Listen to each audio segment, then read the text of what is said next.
আজকের ক্লাসে আপনাদের সকলকে স্বাগত।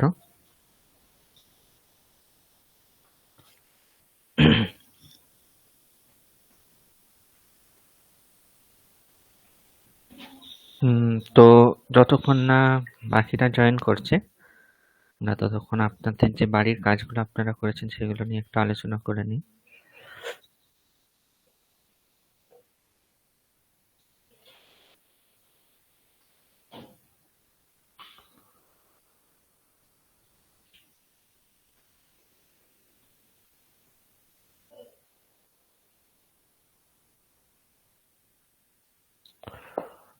দীপান্বিতা ম্যাডাম, আপনারটা বলছি। আপনি প্রথম বাক্য করেছেন, মহান বিদ্বান শিক্ষকেরা বুদ্ধিমান মনোযোগী ছাত্রদের সংস্কৃত পড়িয়েছিলেন। স্যার এটা আমি মানে চেষ্টা করছিলাম, আপনি তো 5টা দিয়েছিলেন, ওই 5টা করেছি, কিন্তু ওই মনোযোগী সংস্কৃত কি হবে সেটা আমি মানে খুঁজে পাইনি, বুঝতেও পারিনি, সেজন্য আর আচ্ছা, পুরোটা কমপ্লিট করতে পারিনি বাক্যটা। ঠিক আছে, তাহলে আমরা দেখি, অসুবিধা নেই। আপনি চেষ্টা হ্যাঁ করেছেন, এটাই অনেক।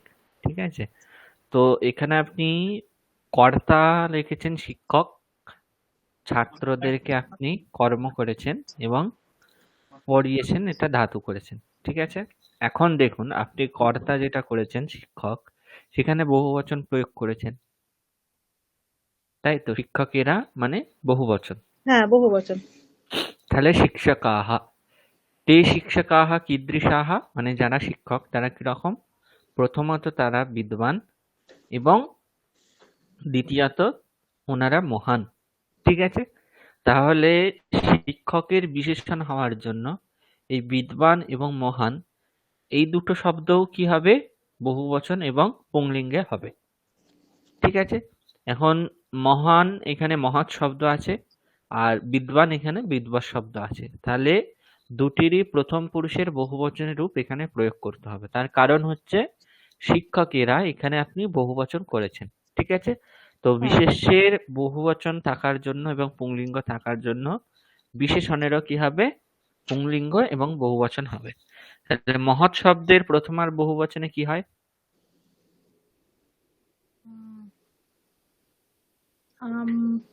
আমরা যোশিত পড়েছিলাম, ওটা তো স্ত্রীলিঙ্গ। আহ, না, তকারান্ত। হ্যাঁ, তকারান্ত বহুবচনে ভগবন্তঃ হয়, তার মানে এটা কি হবে, মহন্তঃ। হুম, মহান্তা।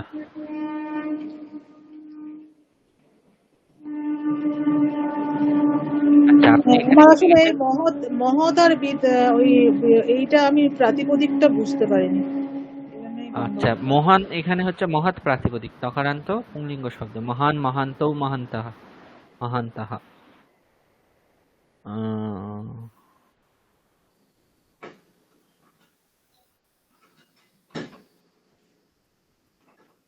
তারপর বিদ্বাস শব্দ। বিদ্বাস শব্দের প্রথম আর বহুবচনে বিদ্বান, বিদ্বাংসৌ, বিদ্বাংসঃ। ঠিক আছে, তাহলে আচ্ছা, এখানেও কি হবে? মহান্তঃ বিদ্বাংসঃ, মহান্তঃ বিদ্বাংসঃ। মহৎ শব্দের প্রথম আর বহুবচনে মহান্তঃ, বিদ্বাস শব্দের প্রথম আর বহুবচনে বিদ্বাংসঃ, শিক্ষকাঃ। বিদ্যাসাগর হবে ওই বেধাসের মতো। হ্যাঁ হ্যাঁ হ্যাঁ, বেধাঃ, বেধাসৌ, না, বেধাস শব্দের মতো না, এটা বিদ্বৎ শব্দ, বিদ্বৎ শব্দের মতোই রূপ হয় আর কি। আচ্ছা, ঠিক আছে, এটা মানে বেদাস শব্দের মতো হবে না, বেদাস শব্দের মতো হবে নচিকেতাস ইত্যাদি শব্দগুলো। ঠিক আছে, বিদ্বাংসৌ, বিদ্বাংসঃ এরকমই রূপ হয়। আচ্ছা। তাহলে মহান্তঃ বিদ্বাংসঃ শিক্ষকাঃ। এখন বুদ্ধিমান মনোযোগী ছাত্রদেরকে সংস্কৃত পড়িয়েছিলেন। তাহলে ছাত্রদেরকে এখানে বহুবচন আছে এবং কর্ম করতে হবে, যেহেতু কাদেরকে পড়িয়েছিলেন? ছাত্রদেরকে পড়িয়েছিলেন। হ্যাঁ, আসলে এখানে চতুর্থী বিভক্তি করা যথাযথ হবে, কারণ বলা হচ্ছে যে যখন কারোর জন্য কিছু করা হচ্ছে, ঠিক আছে, সবসময় যে দা ধাতুর প্রয়োগই চতুর্থী হবে এরকম না। ছাত্রদের জন্য পড়াচ্ছেন, এইরকম অর্থ যদি বিবক্ষিত হয় বা হুম, এরকম অর্থ যদি আমরা বলতে চাই, তখন কিন্তু আমরা চতুর্থী প্রয়োগ করতে পারি। ঠিক আছে? দা ধাতুর প্রয়োগ না থাকলেও যখন আমরা মানে কারোর জন্য কিছু করছি এরকম অর্থ বোঝাচ্ছি, তো হুম যার জন্য করছি তার থেকে চতুর্থী করতে পারি। ঠিক আছে? এখন ছাত্রদের জন্য সংস্কৃত পড়িয়েছিলেন, তাহলে ছাত্রদের জন্য এখানে আমরা চতুর্থী প্রয়োগ করাটা বেস্ট হবে। ঠিক আছে? কিন্তু হ্যাঁ আপনি এখানে দ্বিতীয়া প্রয়োগও করতে পারেন, অসুবিধা নেই। আচ্ছা। ঠিক আছে? আমি তাহলে ছাত্রায় মানে আমি অ্যাকচুয়ালি একবচনে করে ফেলেছি, ওটা চতুর্থী ভেবেই করেছিলাম। হুম, তাহলে চতুর্থীর বহুবচন করতে হবে যেহেতু ছাত্রদের বলেছেন। হুম কি হবে তাহলে ওটা? ছাত্রেভ্যঃ। ছাত্রেভ্যঃ। এরপর বুদ্ধিমান আর মনোযোগী দুটো বিশেষণ করেছেন। দেখুন, বুদ্ধিমান এখানে মূল শব্দ হচ্ছে বুদ্ধিমৎ, যা তকারান্ত পুংলিঙ্গর মতো রূপ হবে, এবং হুম মনোযোগী এখানে হচ্ছে মনোযোগিন শব্দ, নকারান্ত পুংলিঙ্গ গুণিন শব্দের মতো হবে। আচ্ছা। ঠিক আছে? এবার বলুন, বুদ্ধিমান আর মনোযোগী দুটোর কি হবে রূপ? বুদ্ধিমানটা হবে বুদ্ধি মানে, হুম না হুম, বুদ্ধিবতে হবে, বুদ্ধিবতে। বুদ্ধিবতে নয়, বুদ্ধিমতে। বুদ্ধিমতে, হ্যাঁ। কিন্তু বুদ্ধিমতেও হবে না, এখানে কি হবে? বহু বচন আছে। হ্যাঁ মানে বুদ্ধি মতভ্যঃ। মতাভ্যাহ নয়, বুদ্ধিমদ্ভ্যাহ। ভগবদ্ভ্যাহ যেমন হয় সেরকমই হ্যাঁ, বুদ্ধিমদ্ভ্যাহ। তারপর বুদ্ধিমদ মানে ওই হবে, তাই তো এটা? হ্যাঁ হ্যাঁ, দয়ে ভয়ে জফলা। আচ্ছা, আর পরেরটা মনোযোগীটা কি হবে? গুণিন শব্দের মতো, গুণিন শব্দের চতুর্থীর বহু বচনে যেটা হয় সেটা হবে। ওটা তো গুণী হয়, হুম, তাহলে এটার প্রাতিপদিকটা স্যার কি বললেন মনোযোগীর? মনোযোগিন হচ্ছে মেন প্রাতিপদিক। মন মনোযোগীন, মনোযোগীন, হুম মনোযোগীভ্যঃ হবে তাহলে। হুম, মনোযোগীভ্যাহ। তাহলে বুদ্ধিমদ্ভ্যাহ, মনোযোগীভ্যাহ, ছাত্রেভ্যः সংস্কৃতম পাঠিতবন্তः। হুম ঠিক আছে? ঠিক বাক্যটা তাহলে লিখে নেবেন, মহান্তः বিদ্বাंसः শিক্ষকাः বুদ্ধিমদ্ভ্যः ছাত্রেভ্যः সংস্কৃতম পাঠিতবন্তः। আচ্ছা, মানে মহান্তः বিদ্বাंसः শিক্ষকাः হুম বুদ্ধিমদ্ভ্যः মনোযোগীভ্যः হুম ছাত্রেभ्यः হুম, সংস্কৃতম পাঠিতবন্তः। পাঠিতবন্তः। যেখানেই দেখবেন এরকম মানে মনোযোগী, সহযোগী, ঠিক আছে, হুম উপযোগী ইত্যাদি শব্দগুলো আসবে, তখনই বুঝে নেবেন যে এগুলো হচ্ছে, যদি পুংলিঙ্গের বিশেষণ হয় তাহলে গুণিন শব্দের মতো হবে, স্ত্রীলিঙ্গের বিশেষণ হলে মানয়োগিনী, উপযোগিনী, দীর্ঘ ইকারান্ত নদী শব্দের মতো হবে। হ্যাঁ আর যদি নপুংসক লিঙ্গের বিশেষণ হয় তাহলে বাড়ি শব্দের মতো হবে, বাড়ি, বাড়িনী, বাড়িদি, এরকম রূপ হবে। আচ্ছা। ঠিক আছে?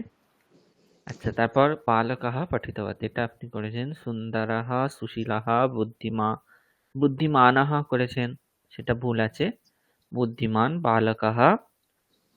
হ্যাঁ তারপর কি লিখেছেন? সুললিতম মধুরম কাব্যম পঠিতবান, ঠিক আছে। শ্যামः শ্রুতবান, চতুরः বলবান, যশস্কামः শ্যামः জীবন পরিবর্তনকারীম ভগবদ্গীতাম শ্রুতবান। একদম ঠিক আছে এটা। তৃষ্ণার্তः, अतीव तृष्णार्तः शीतलं जलं पीतवान्।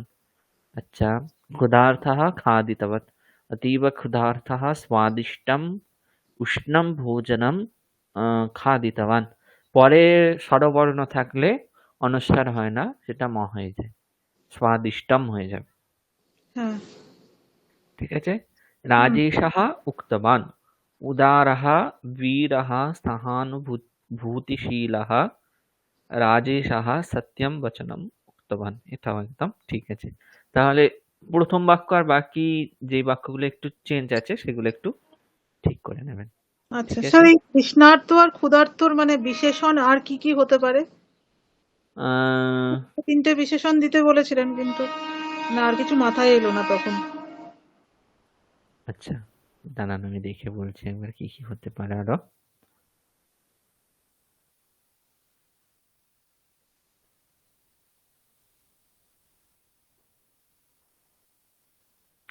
এগুলো এরকম করতে পারেন যে বলবান, বুদ্ধিমান, ক্ষুধার্তः, ছাত্রः, স্বাদিষ্টম উষ্ণম ভোজনম খাদিতবান।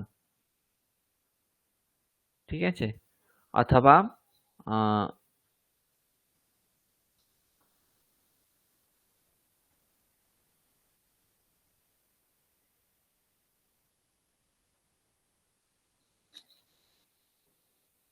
জ্ঞানবান, আম, বুদ্ধিমান, গুণবান, তৃষ্ণার্তः, ছাত্রः, শীতলম জলম জলম পীতবান। এরকম মানে তার জন্য যে বিশেষ কিছু বিশেষণ সেরকম তো না, মানে ক্ষুধার্ত কে হতে পারে, যে কোনো মানুষ হতে পারে। ঠিক আছে, তৃষ্ণার্ত যে কোনো মানুষ হতে পারে। সেই জন্য যা কিছু আপনি বিশেষণ লাগাতে পারেন, ওগুলোর জন্য বিশেষ যে ভাবনা চিন্তা করে কিছু বিশেষণ করতে হবে এর কোনো মানে নেই। ঠিক আছে?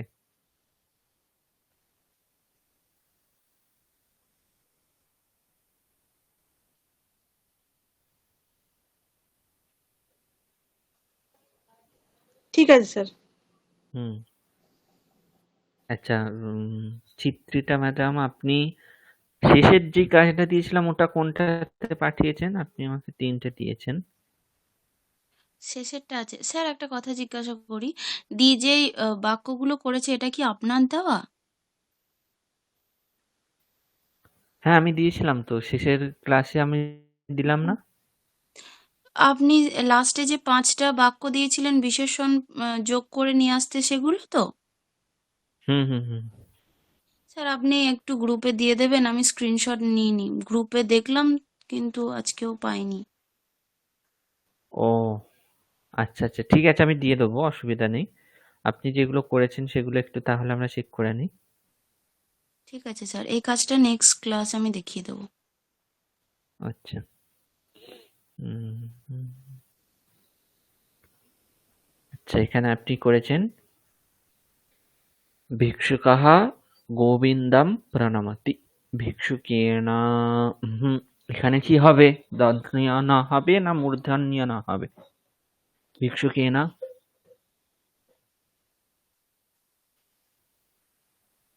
মূর্ধন্য হবে। মূর্ধন্য হবে, কারণ ভিক্ষুকা এটাকে ভাঙলে মূর্ধন্যস্য ক এ দন্ত্য হচ্ছে। আর আমরা দেখেছি যে র এবং সকারের পর যদি ক এ ইত্যাদির ব্যবধান থাকে তাহলে দন্ত্য মূর্ধন্য হয়ে যায়। ঠিক আছে? তো এখানে মূর্ধন্যই হবে। কখন দন্ত্য হবে কখন মূর্ধন্য হবে সেটা আমি আপনাদের দেখাবো বলেছি। তো আজকেই দেখিয়ে দেবো। ঠিক আছে? আগে ওটা আমরা দেখে তারপর যেটা আমাদের পড়ার সেটা পড়বো আমরা। ঠিক আছে? আর ভিক্ষুকেনা গোবিন্দः প্রণম্যতে। তারপর করেছেন ভিক্ষুকাহ গোবিন্দম প্রণতবান। ভিক্ষুকেনা গোবিন্দः, এখানেও ভিক্ষুকেনা মূর্ধন্য হবে। গোবিন্দः প্রণতः।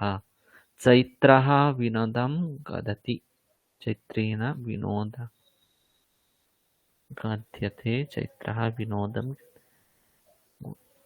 গদি। হ্যাঁ, মানবেন ধর্মম। আচ্ছা, এখানে অর্জিয়াতে করে দিয়েছেন, অর্চিয়াতে হবে। মানবः ধর্মম অর্চতি। মানে কি হবে? অর্চিয়াতে, আপনি অর্জিয়াতে লিখেছেন, কর্মণি যেটা করেছেন। হ্যাঁ হ্যাঁ স্যার, হ্যাঁ।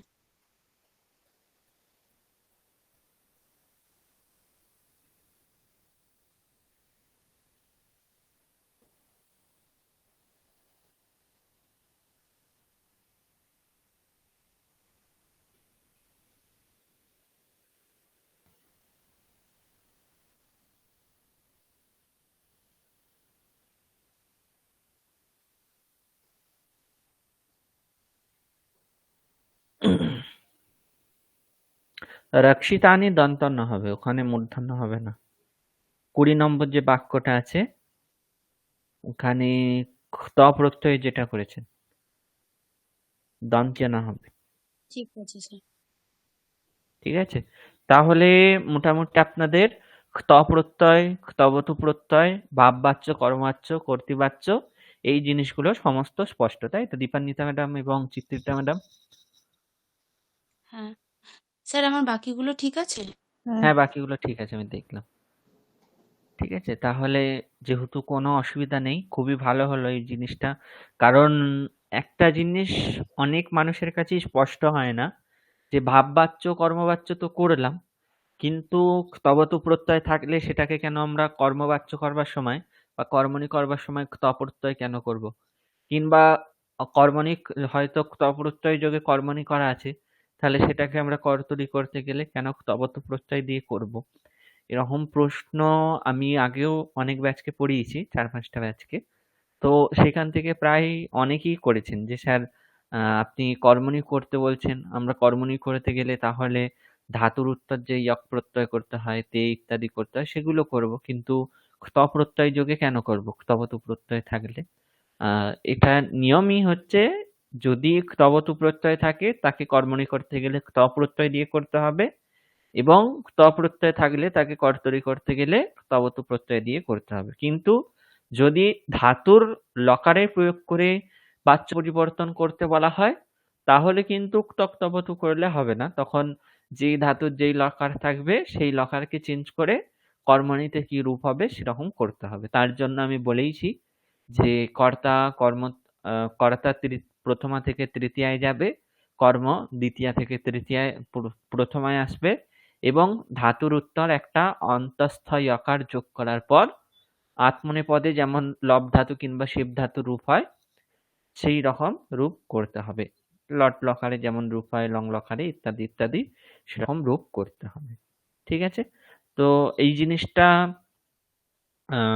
নিজেদের মধ্যে রপ্ত করে নেওয়ার একটাই উপায়, আপনাদের আমি যেই সেন্টেন্সের একটা মানে বাক্যর একটা অনেকগুলো বাক্যের একটা সঞ্চয় দিয়েছি, সেখান থেকে বাক্যগুলো অভ্যাস করতে হবে আপনাদের। ওখান থেকেই করতে হবে এরকম কোনো ব্যাপার না। আপনার যে কোনো নিজের ইচ্ছা মতো হয়তো ২-৪টে করে বাক্য নিজেরা ভাবলেন, সেগুলো অনুবাদ করলেন। অনুবাদ করার পর সেগুলো পরিবর্তন করলেন, সেটাও আপনারা করতে পারেন। আর যদি নিজেরা ভেবে করার সময় না থাকে, তাহলে আপনাদের সাহায্যের জন্য ওই যে বাক্যের লিস্টটা আপনাদের দেওয়া হয়েছে, সেখান থেকে আপনারা বাক্যগুলো পরিবর্তন করে করে অভ্যাস করতে পারেন।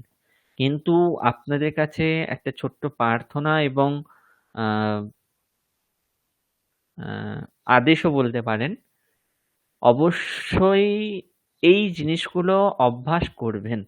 কারণ সংস্কৃতের পুরো বাক্যের যে স্ট্রাকচার, সেটা এই কর্মবাচ্য, কর্তৃবাচ্য, ভাববাচ্য, কর্মণি, কর্তরি, ক্ত, ক্তবতু ইত্যাদি জিনিসের ওপর কিন্তু নির্ভর করছে। এছাড়াও যে জিনিসগুলো আমাদের আছে সেগুলো কিন্তু মানে এই ৫টা জিনিসের আপেক্ষিক জিনিস। ঠিক আছে? কারক, বিভক্তি ইত্যাদি ইত্যাদি ইত্যাদি সেগুলো আপনারা কখন প্রয়োগ করবেন? যখন আপনারা জানবেন যে কর্তৃবাচ্যে কর্তা থেকে প্রথমা করতে হবে, কর্মবাচ্যে কর্ম থেকে প্রথমা করতে হবে। ঠিক আছে? ভাববাচ্যে ক্রিয়াকে সবসময় উক্ত করার জন্য যেটা কর্তা আছে সেটা তৃতীয়াতে চলে যায়, আর কর্ম না থাকার জন্য সেখানে কোনো পরিবর্তন ইত্যাদি হবেই না। ঠিক আছে? ক্ত প্রত্যয় করলে কর্মণিতা হবে, ক্তবতু প্রত্যয় করলে কর্তরিতা হবে। এইসব যখন জানবেন আপনি, তখন আপনি কারক বিভক্তি কোথায় কি করতে হবে সেটা ভাববেন। কিংবা এই সমস্ত বাক্যের মধ্যেই আবার ক্তবা প্রত্যয়ান্ত কিছু শব্দ হয়তো যোগ করতে হলো, লিয়া প্রত্যয়ান্ত কিছু শব্দ যোগ করতে হলো, তুমুন প্রত্যয়ান্ত শব্দ যোগ করতে হলো। এগুলো কিন্তু সমস্ত কিছু এই যে ৫টা মেন জিনিস আপনাদের পড়ানো হলো সেগুলোর সম্বদ্ধ জিনিস। ঠিক আছে?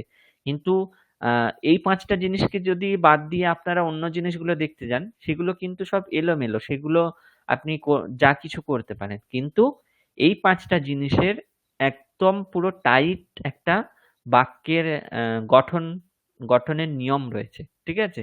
সেখানে আপনি চাইলেই এদিক সেদিক করতে পারবেন না। আপনাকে অনেক ভাবতে হবে, আপনাকে অনেক জানতে হবে শব্দরূপ, ধাতুরূপের রূপ ইত্যাদি। তবেই ঠিকঠাক সেই জিনিসগুলো করা যাবে। ঠিক আছে? তো মোটামুটি আমাদের ভাববাচ্য, কর্তৃবাচ্য, কর্মবাচ্য এবং তক্তবতু দিয়ে বাচ্য পরিবর্তনগুলো দেখা হলো। ঠিক আছে?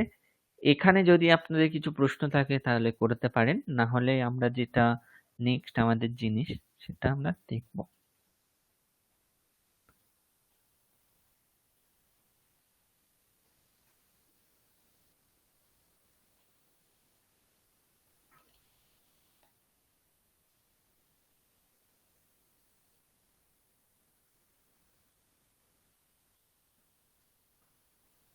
এখান থেকে কারো কিছু প্রশ্ন নেই, তাই তো?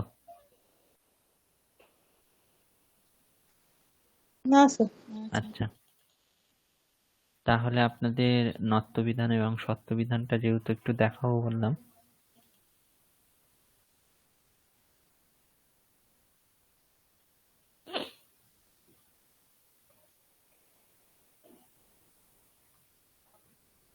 এক মিনিট দাঁড়ান একটু।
আচ্ছা, স্ক্রিনটা দেখতে পাচ্ছেন আপনারা? হ্যাঁ স্যার। হ্যাঁ, দেখা যাচ্ছে। হুম। তো ডাইরেক্ট বিষয়ে যাই, এখানে ভূমিকা কিছু বলার নেই। ঠিক আছে, সরি। তো কি বলা হচ্ছে দেখুন, রকার, রিকার এবং সকারের পর যদি নকার থাকে তাহলে নকারটি নকারে পরিণত হয়। এটা হচ্ছে একটা জিনিস। ঠিক আছে? আরেকটা জিনিস কি বলা হচ্ছে যে রকার, রিকার এবং সকারের পর যদি অট অর্থাৎ অ, ই, উ, সরি একটু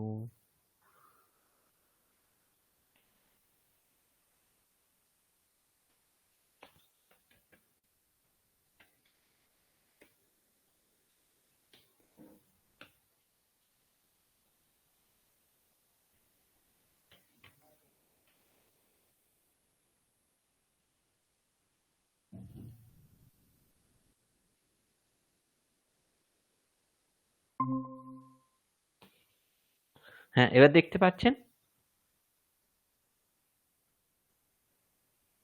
হ্যালো? দেখা যাচ্ছে। আচ্ছা, তো বলা হচ্ছে কি রকার, রিকার এবং সকারের পর যদি সাক্ষাৎ নকার থাকে, ঠিক আছে, মানে মাঝখানে কোনো ব্যবধান বা পার্থক্য যদি কোনো বর্ণের না থাকে তাহলে কি হবে, সেই নকার তো অবশ্যই নকারে পরিণত হবে। তাছাড়াও যদি রকার, রিকার, সকার এগুলোর মধ্যে এই যেই সমস্ত বর্ণগুলো এখন বলা হবে সেগুলোর ব্যবধান বা পার্থক্য থাকে, তাহলেও দন্ত্য নকার মূর্ধন্য নকারে পরিণত হয়। যেমন কি কি বর্ণ? তার জন্য বলা হচ্ছে যে অকার, ইকার, অর্থাৎ রকার, রিকার, সকারের পর যদি ধরুন কোনো অকার কিংবা ইকার কিংবা উকার, রিকার ইত্যাদি বর্ণ আছে, তারপর হয়তো দন্ত্য নকার আছে। ঠিক আছে? এমনও হতে পারে যে প, ফ, ব, ভ এই সমস্ত বর্ণ আছে, তারপর হয়তো দন্ত্য নকার আছে। তাহলে কিন্তু দন্ত্য নকারের মূর্ধন্য নকার হয়ে যাবে। তার কারণ কি? বলাই হচ্ছে যে রকার, রিকার, সকারের পর যদি এই বর্ণগুলোর ব্যবধান থাকে, সেটি একটি বর্ণের ব্যবধান হতে পারে কিংবা দুটি কিংবা তিনটি কিংবা চারটি, যতগুলো খুশি হতে পারে, কিন্তু এখানে যেই বর্ণগুলো বলা হচ্ছে সেই বর্ণগুলোর যদি ব্যবধান থাকে তবেই দন্ত্য নকারের কি হয়, মূর্ধন্য নকার হয়। ঠিক আছে? এখন কোন কোন বর্ণের ব্যবধান তার জন্য কি বলা হচ্ছে যে অকার, ইকার, উকার, রিকার, লিকার, একার, ওকার, ঐকার, ঔকার, হা, ইয়া, বা, রা এই সমস্ত বর্ণ, এছাড়াও ক, খ, গ, ঘ, ঙ, প, ফ, ব, ভ, ম, আং অর্থাৎ আ এবং নুম অর্থাৎ অনুস্বার, এই সমস্ত যদি ব্যবধান থাকে তাহলে নকারের নকার হয়ে যায়। ঠিক আছে? আপনি যেই উদাহরণটা করেছিলেন চিত্রিতা ম্যাডাম, ওখানে কি ছিল বলুন? যেখানে আমি বললাম যে মূর্ধন্যকার হবে। ভিক্ষুকাः গোবিন্দম প্রণমতি। ওটা হুম, হ্যালো, অর্চকেনা, তাই তো? ওখানে না অর্চকেনা, ওটা ভিক্ষুকাः, না, ওটার কর্মণীতে আমি বললাম অর্চকেনা, এখানে মূর্ধন্য হবে। ঠিক আছে, এখন মূর্ধন্য কেন হবে সেটাকে ভেঙে দেখতে গেলে, আচ্ছা আপনাদের সঙ্গে একটা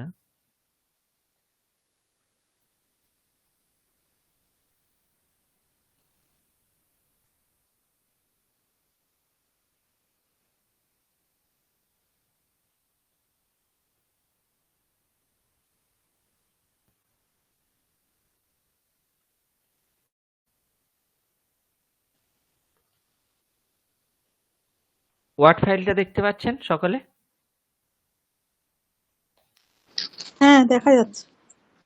আচ্ছা, এখানে কি বলা হচ্ছে, আমি বললাম যে অর্চকেনা এখানে মূর্ধন্য হবে, কিন্তু কেন হবে? আমরা যদি অর্চক শব্দটাকে ভাঙি তাহলে কি কি পাবো?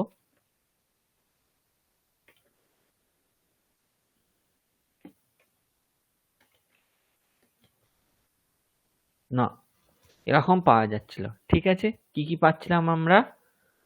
প্রথমে হচ্ছে অ, র,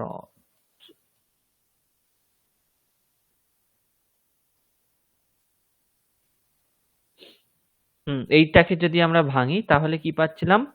অ, রয়ে হসন্ত, শয়ে হসন্ত, তারপর অ, কয়ে হসন্ত, এ, দন্ত্য ন, এই জিনিসগুলো আমরা পাচ্ছিলাম। ঠিক আছে, এখন বলা হচ্ছে কি, যদি রকারের পর আমরা দেখলাম কোন কোন বর্ণের ব্যবধান যদি থাকে, হয় অ থেকে শুরু করে র পর্যন্ত, এইগুলোর মধ্যে কি কি আছে আমরা দেখলাম। অ, ই, উ,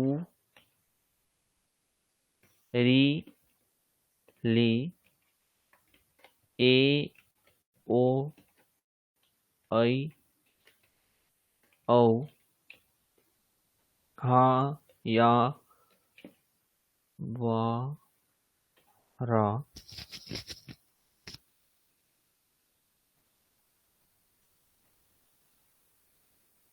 ক, খ, গ, ঘ, ঞ, প, ফ, ব, ভ, ম, আ এবং অনুস্বার। এইগুলোর যদি ব্যবধান থাকে তাহলে কি হবে? ও, সরি, আমি এটা মূর্ধন্য হবে না, আমি এটা ভুল করে বলেছি, এখানে দন্ত্য নয়ই হবে। ঠিক আছে, আমি কি ওখানে বলেছিলাম না অন্য কোথাও বললাম? স্যার আপনি বলেছিলেন ভিক্ষুকেন। হ্যাঁ, সেখানে আমি অর্চকেনা এখানে বলিনি, তাই বলছি যে এখানে তো দন্তান্ন মূর্ধন্য হবে না।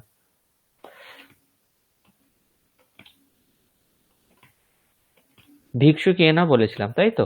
এটাকে যদি আমরা ভাঙি কি কি পাবো দেখা যাক তাহলে।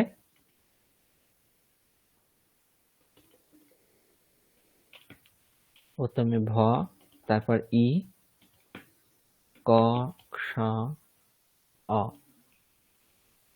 অনয় উ, ক, এ, দন্ত্য ন। এবার আমরা কি বলেছি যে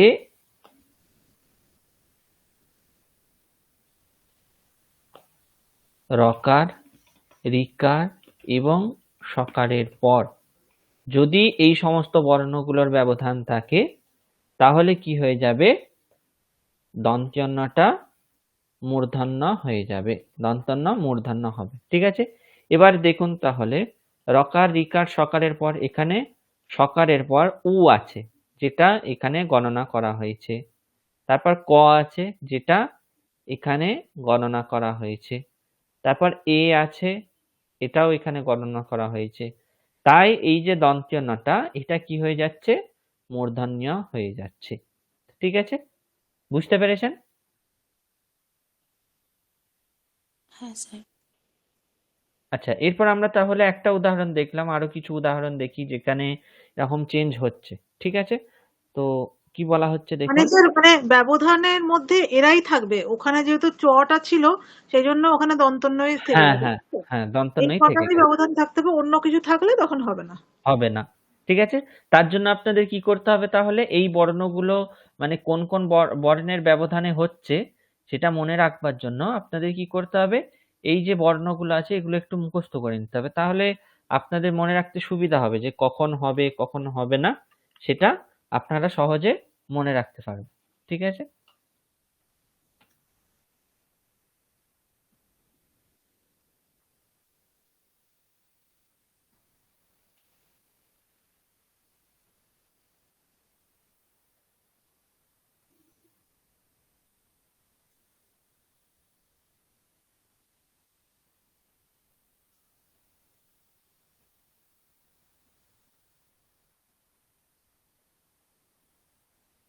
হুম, তাহলে এবার নেক্সট স্লাইড দেখি। আপনারা স্লাইডটা দেখতে পাচ্ছেন তো, না ওয়ার্ড ফাইলটা দেখতে পাচ্ছেন?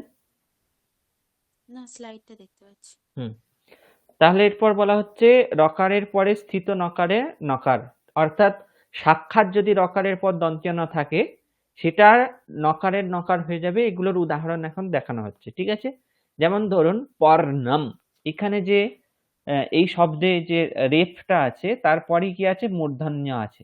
ঠিক আছে, আসলে এখানে প্রত্যয়ের দন্ত্য ন আছে, সেই দন্ত্য নটা মূর্ধন্য হয়ে যাচ্ছে, কারণ কি সাক্ষাৎ রকারের পর দন্ত্য ন আছে সেটা মূর্ধন্য হয়ে যাচ্ছে। ঠিক আছে, এখানে রকারের পরে স্থিত নকারটি নকারে পরিণত হয়েছে। এই রকমই তীরের নাম, এখানে দেখুন রেফের পর দন্ত্য ন আছে সেটা মূর্ধন্য হয়ে যাচ্ছে। চূর্ণম, এখানে রেফের পর মূর্ধন্য আছে, এই দন্ত্য ন ছিল সেটা মূর্ধন্য হয়েছে। জীর্ণম, এখানে রেফের পর দন্ত্য ন ছিল সেটা মূর্ধন্য হয়েছে। শীর্ণম, এখানেও রেফের পর দন্ত্য ন ছিল সেটা মূর্ধন্য হয়েছে। এখন আপনারা বলতেই পারেন যে আমরা তো চূর্ণ শব্দ, জীর্ণ শব্দ, শীর্ণ শব্দ এগুলো প্রথম থেকেই মূর্ধন্য নকার হিসাবেই জানি। ঠিক আছে, এখানে দন্ত্যন্নের মূর্ধন্য নকার হচ্ছে কিভাবে সেটা আমরা বুঝবো কি করে?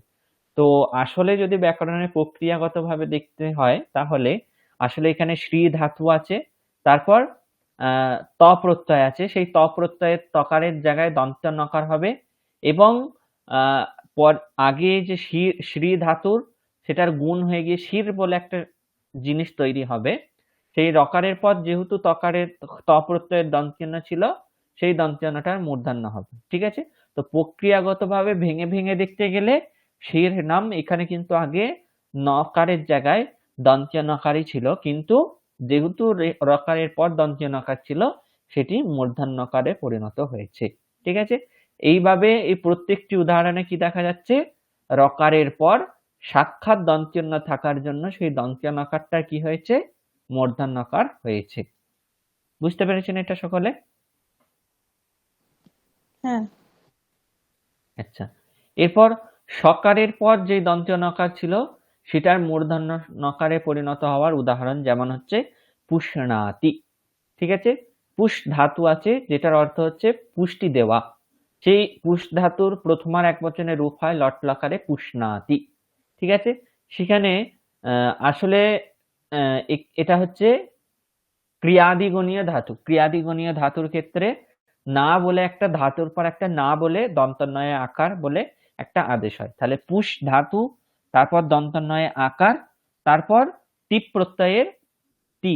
ঠিক আছে, কিন্তু যেহেতু মূর্ধন্য সকারের পর সেই না এটির দন্তন্য আছে, সেটির মূর্ধন্য হয়ে গিয়ে পুষ্ণাতি। এখন মূর্ধন্য শয়ের সঙ্গে মূর্ধন্য নকারকে জোড়ালে এই রকম দেখতে হয়, সেই জন্য এরকম লেখা হয়েছে পুষ্ণাতি। এই একইভাবে ইউষ্ণাহ, জিষ্ণুঃ, বিষ্ণুঃ প্রভৃতি উদাহরণে কি আছে, মূর্ধন্য সকারের পর দন্ত্য নকার ছিল, সেই দন্ত্য নকারগুলো মূর্ধন্য নকারে পরিণত হয়ে জিষ্ণুঃ, বিষ্ণুঃ, ইউষ্ণাহ প্রভৃতি শব্দগুলো তৈরি হয়েছে। বুঝতে পেরেছেন এটা সকলে?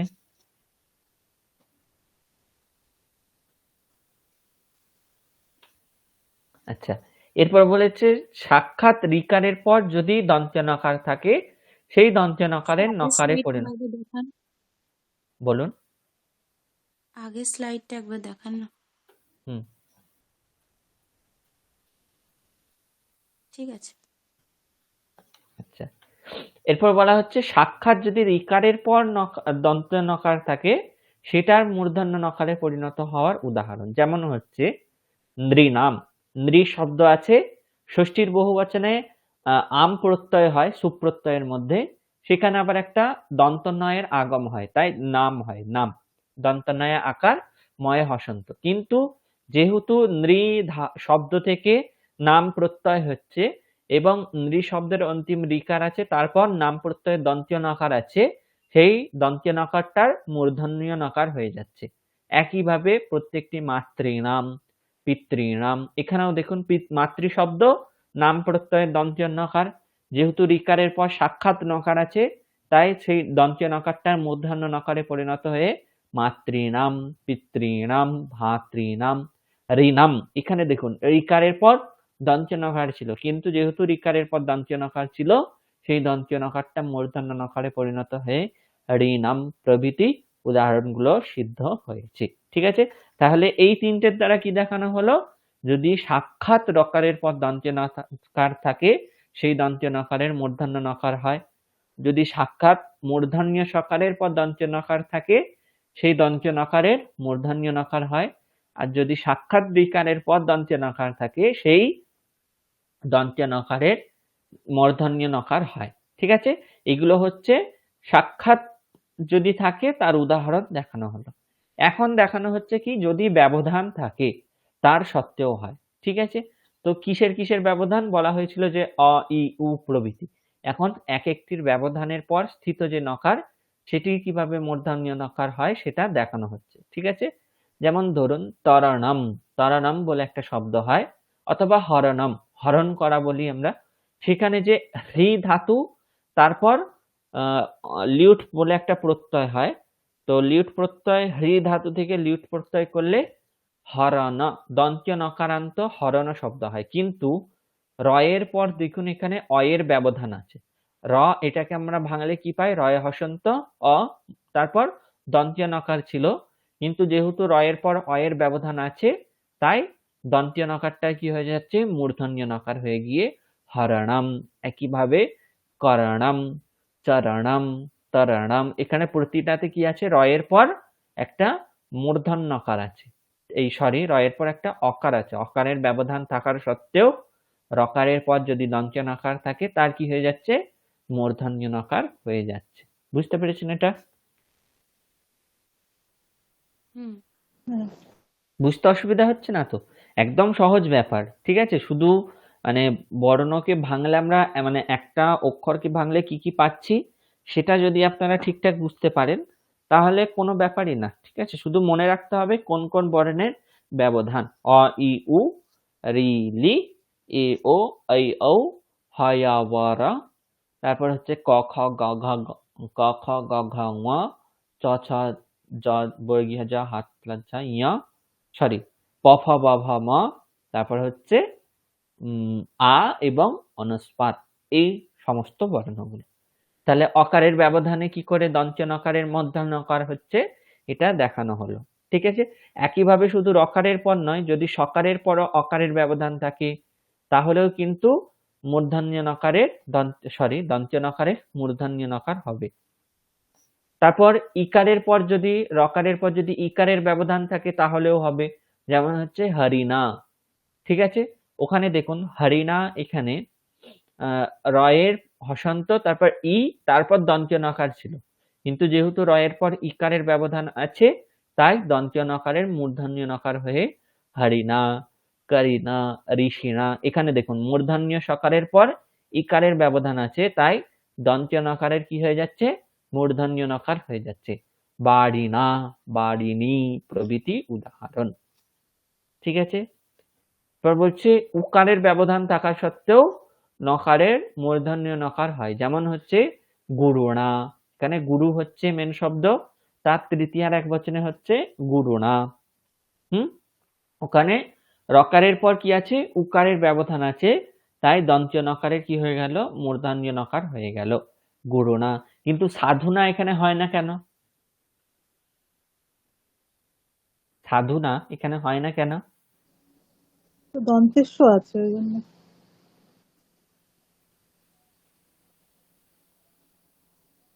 চিত্রিটা ম্যাডাম? হ্যাঁ স্যার, এখানে যে যে শর্তগুলো বলা হয়েছে যে রকার বা রিকার সকার, সেগুলোর মধ্যে তো নেই সাধুনাতে। হ্যাঁ, মানে এই তিনটের মধ্যে কোনোটাও নেই। সকার এবং ধকারের পর উকার আছে, তাই ওখানে হয় না, সাধু না। ঠিক আছে, তারপর রিকারের ব্যবধান থাকলেও হয়, যেমন হচ্ছে ষড ঋণম, ষট ঋণম, ষড ঋণম। ঠিক আছে, এখানে দেখুন ষট ঋণা, এখানে রিকারের পর যে মূর্ধন্যকার আছে সেটা, এছাড়াও যে ওখানে আমরা দেখলাম ডাইরেক্ট নৃনাম, তারপর হচ্ছে পিতৃনাম, মাতৃনাম, ওখানেও কিন্তু রিকারের পর দন্ত্যনকারে মূর্ধন্য হয়ে যাচ্ছে। এখানেও কিন্তু রিকারের পর যে দন্ত্যন্য ছিল সেই দন্ত্যনকারের মূর্ধন্য হয়ে গিয়ে ষাড্ঋণম, চতুর্ঋণম ইত্যাদি প্রভৃতি উদাহরণ। ঠিক আছে, তারপর একারের ব্যবধান থাকলে চক্রেণ, ভাঙলে কি কি পাবো আমরা? ক্রেণ, এটাকে কয় হসন্ত, রয় হসন্ত, এ মূর্ধন্য, তাহলে রয়ের পর এ এর ব্যবধান আছে বলে তন্ত্রীয় নকারের কি হয়েছে? মূর্ধন্য নকার হয়েছে। একইভাবে মূর্খেণ, এখানে দেখুন রেফের পর কি আছে? খ এবং এ এর ব্যবধান আছে।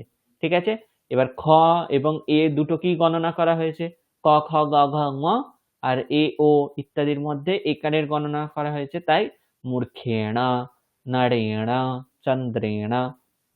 এখানে যদি আমরা চন্দ্রেণ এটাকে ভাঙি তাহলে কি কি পাচ্ছি? ন, নয় হসন্ত, দয় হসন্ত, রয় হসন্ত, এ।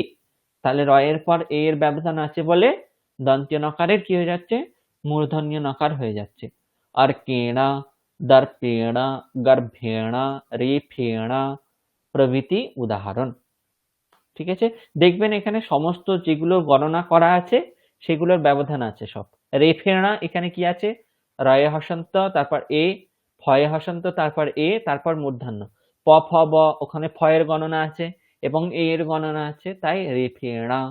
ঠিক আছে, ওকারের ব্যবধান থাকলেও হয়, যেমন মাসোণম, আরোপণম। আরোপণম, এখানে দেখুন রয়ে হসন্ত ও, পয়ে হসন্ত অ, তারপর দন্ত নকার ছিল, সেটার মূর্ধন্য অকার হয়ে যাচ্ছে, কারণ প ফ ব ওখানে পয়ের গণনা আছে, ও এরও গণনা আছে এবং অ এরও গণনা আছে, তাই মূর্ধন্য হয়ে যাচ্ছে। সেরকমই আরোহণম, এখানে হকারের ব্যবধান আছে, হয় ব, ওখানে হকারের গণনা আছে, সেই জন্য দন্ত নকারে কি হয়ে যাচ্ছে? মূর্ধন্য নকার হয়ে যাচ্ছে। রোহন, রোহনা, রকারের পর ওকার, হকারের পর অকার, তারপর দন্ত নকার। ঠিক আছে, এখানেও কি হয়ে যাচ্ছে? যেহেতু ওকার হকার এগুলোর গণনা আছে, তাই দন্ত নকারের মূর্ধন্য নকার হয়ে যাচ্ছে। একইভাবে ঐকারের ব্যবধান থাকলে বৃত্তৈষানা, পুত্রৈষানা প্রভৃতি। পুত্রৈষানা, এখানে যদি ভাঙি, পায়ে হসন্ত, র হসন্ত, তারপর এ, ঐ মূর্ধন্য স, অ মূর্ধন্য আ। তাহলে দেখুন এখানে মূর্ধন্য স এর পর যে দন্ত নকার আছে, কিংবা একারের পর মূর্ধন্য স আর দন্ত নকার ছিল, রয়ের পর ঐকার, তারপর মূর্ধন্য সকার, তারপর মূর্ধন্যকার আছে, তাই এখানে রেফের পর যে সমস্ত বর্ণের ব্যবধান থাকলে হয় বলা হয়েছে সেগুলো থাকার কারণে, অথবা সকারের পর অকারের ব্যবধান থাকার কারণে কি হয়ে যাচ্ছে? দন্ত্যনাটা মূর্ধন্যকারে পরিণত হচ্ছে। ঠিক আছে, বৃত্তৈষানা, হিতৈষানা, পুত্রৈষানা প্রভৃতি। এরপর ক বর্গের ব্যবধান, অর্থাৎ রয়ের পর যদি ক খ গ ঘ ঙ ইত্যাদির ব্যবধান থাকে তাহলে কিন্তু দন্ত নকারের মূর্ধন্যকার হয়। এখানে দেখুন রয়ের পর অ, ক, এ, ক বর্গের প্রথম ককার আছে, তাই দন্ত নকারের মূর্ধন্য নকার হয়ে গেল। মূর্খেণা, এখানে ক্ষয়ের ব্যবধান আছে, তাই দন্ত নকারের মূর্ধন্য নকার হয়ে গেল। উড়াগেণা, এখানে রকারের পর গকারের ব্যবধান আছে, তাই মূর্ধন্য নকার হয়ে গেল। আর ঘেণা, ঘকারের পর মূর্ধন্য নকার আছে, তাই দন্ত নকার, ঘকারের ব্যবধান আছে, তাই দন্ত নকার মূর্ধন্য নকার হয়ে গেল। টঙ্কনম, এখানে ট গ ঙকার তারপর ককার, তারপর মূর্ধন্যকার ইত্যাদির ব্যবধান আছে। ঠিক আছে, তাহলে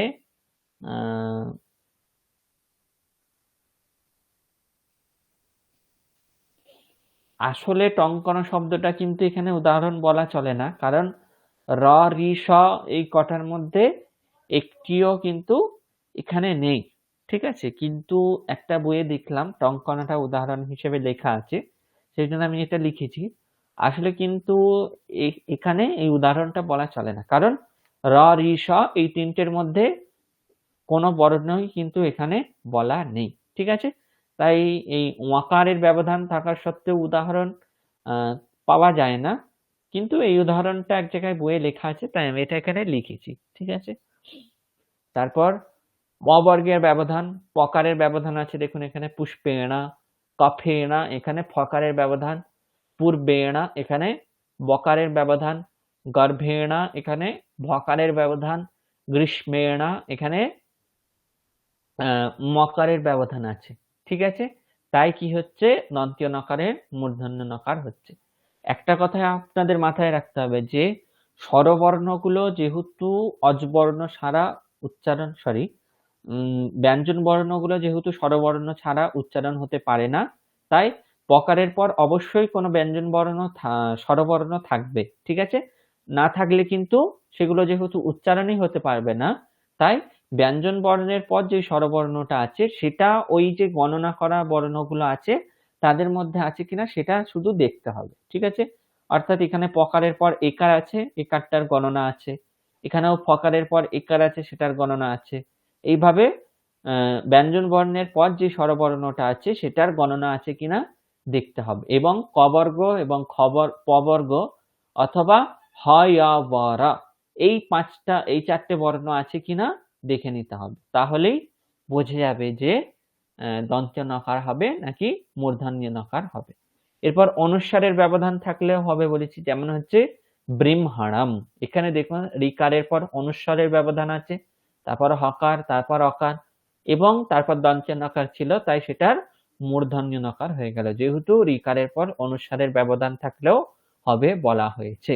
ঠিক আছে, আচ্ছা, একইভাবে সত্য বিধানের ক্ষেত্রেও, আচ্ছা নত্ব বিধানটা সবাই বুঝতে পেরেছেন? কিছু প্রশ্ন আছে এখান থেকে? না স্যার। একদম সহজ বিষয়, বিশেষ কিছু এখানে বোঝার নেই, শুধুমাত্র কোন কোন বর্ণের ব্যবধান থাকলে হয় এইটুকু মাথায় রাখতে হবে, তাহলেই হবে। দীপান্বিতা ম্যাডাম কোনো সমস্যা নেই তো? না। আচ্ছা, এরপর বলা হচ্ছে সকার কখন হবে, তখন বলা হচ্ছে যে পদের অন্তে না থাকলে, যদি পদের অন্তে না থাকে, ঠিক আছে, অর্থাৎ পদ মানে কি, সুবন্ত অথবা তিঙন্ত, সেই সুবন্ত অথবা তিঙন্তের শেষে যদি না থাকে তাহলে ই উ ই দীর্ঘ ই, উ দীর্ঘ উ, রি এ ঐ ও ঔ সকারের পরে স্থিত আদেশ ও প্রত্যয়ের দন্ত সকারের মূর্ধন্য সকার হয়, যেমন মুনিষু। অর্থাৎ দুটো ক্রাইটেরিয়া এখানে, কিন্তু ওখানে যেমন রিকারের পরে থাকতে হবে এবং এই বর্ণের ব্যবধান থাকতে হবে, এখানেও কিন্তু দুটো ক্রাইটেরিয়া। কি কি? প্রথমত এই সমস্ত বর্ণগুলোর পরে থাকতে হবে, হয় ইকারের পর, না হলে দীর্ঘ ইকারের পর, না হলে হ্রস্ব উকারের পর, না হলে দীর্ঘ উকারের পর, রিকারের পর অথবা ইকারের পর অথবা ঐকারের পর অথবা ওকার অথবা ঔকারের পর থাকতে হবে, এবং পদের শেষে থাকা যাবে না, অর্থাৎ অন্তিম বর্ণ হওয়া যাবে না।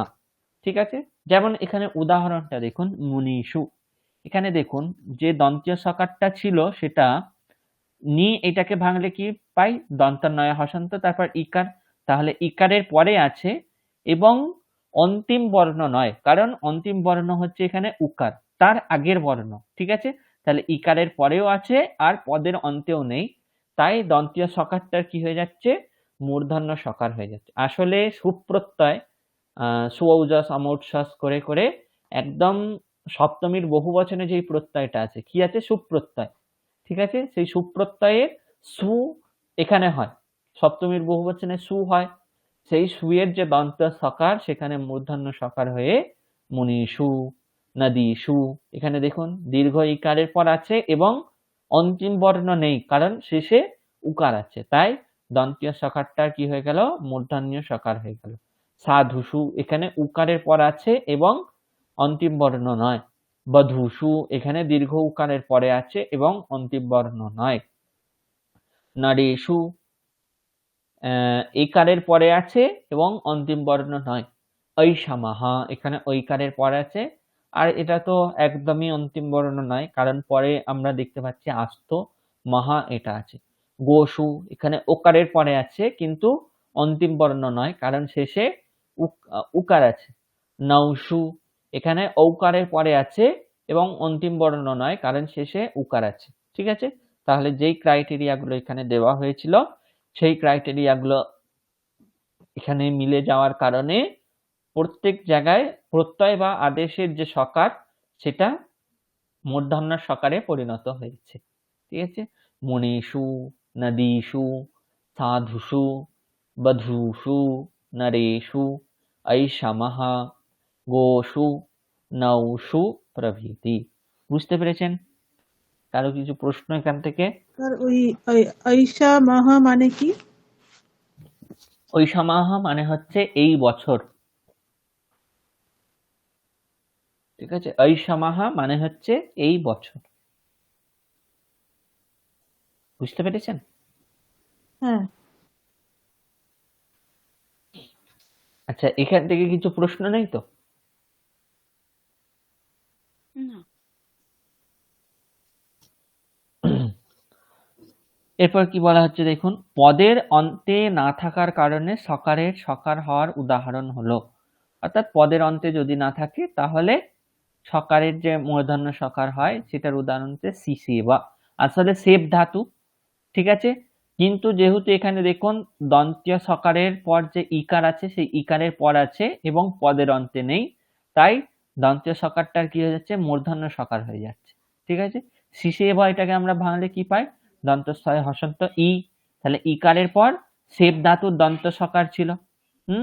আর পরে যেহেতু একার আছে সেটা পদান্ত নয়, সেই জন্য ইকারের পর যে সেব ধাতুর দন্তীয় সকারটা ছিল সেটা মূর্ধন্য সকার হয়ে গিয়ে সিসেবা উদাহরণ হচ্ছে। ঠিক আছে, এখন বলা হচ্ছে পদের অন্তে থাকার কারণে সকার না হওয়ার উদাহরণ, অর্থাৎ পদের অন্তে থাকলে দন্ত সকারের মূর্ধন্য সকার হয় না, তার উদাহরণ হচ্ছে হরিস তত্রা। এখানে দেখুন আমরা এটাকে বাংলায় হরিহি তত্রা, দুটো শব্দ আছে এখানে, দুটো পদ আছে, তত্র অব্যয় এবং হরিহি হচ্ছে ইকারান্ত হরি শব্দের প্রথমার একবচনের রূপ। তাহলে হরিহি আর তত্র এটাকে সন্ধি করলে আমরা কি পাই? হরিস তত্র। এখানে তাহলে দেখুন র এবং ইকারের পর দন্ত সকার আছে, কিন্তু এই যে দন্ত সকারটা সেটা হচ্ছে পদান্ত, কারণ হরিহি শব্দের যে অন্তিম বিসর্গটা আছে সেটার জায়গায় এই সকারটা হয়েছে, তাই পদের অন্তে থাকার কারণে এখানে কিন্তু দন্ত সকারটার মূর্ধন্য সকার হচ্ছে না।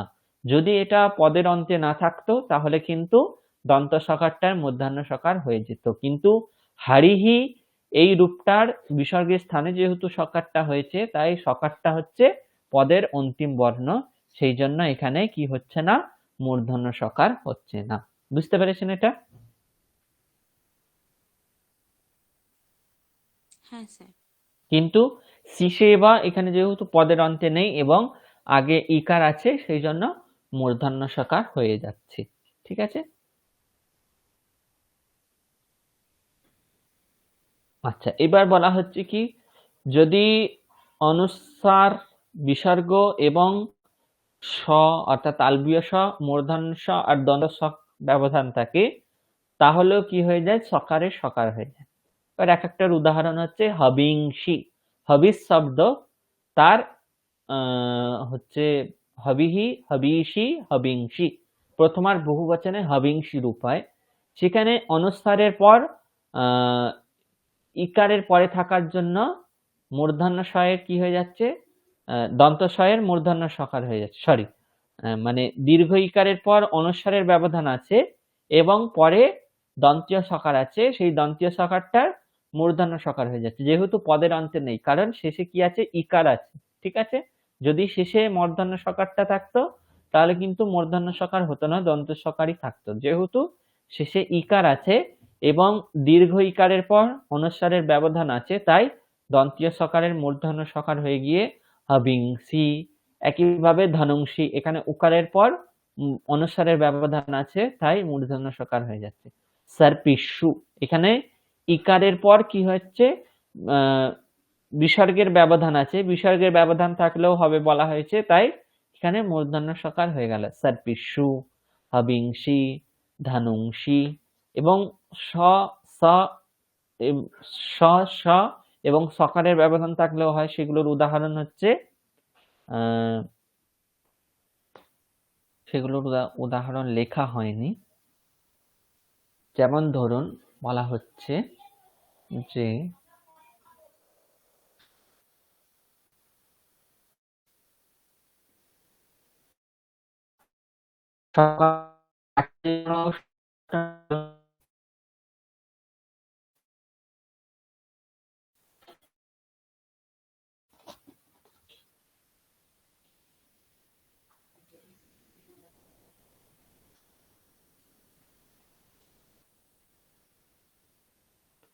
কিছু মনে পড়ছে আপনাদের সকারান্ত শব্দ?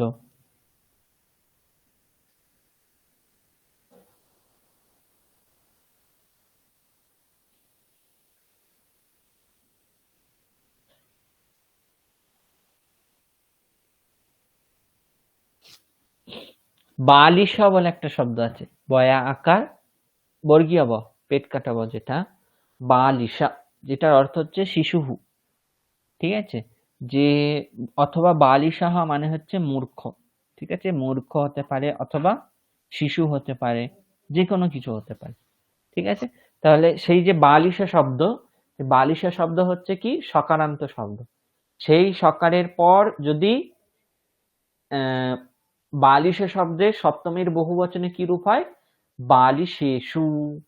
তালব্য স আছে, ঠিক আছে, তারপর হচ্ছে বালিশা, এখানে দেখুন ইকারের পর তালব্য সকার আছে এবং একার আছে, তারপর সু দন্ত সকার ছিল, সেটাকে মূর্ধন্য সকার হয়ে গিয়ে বালিশেষু।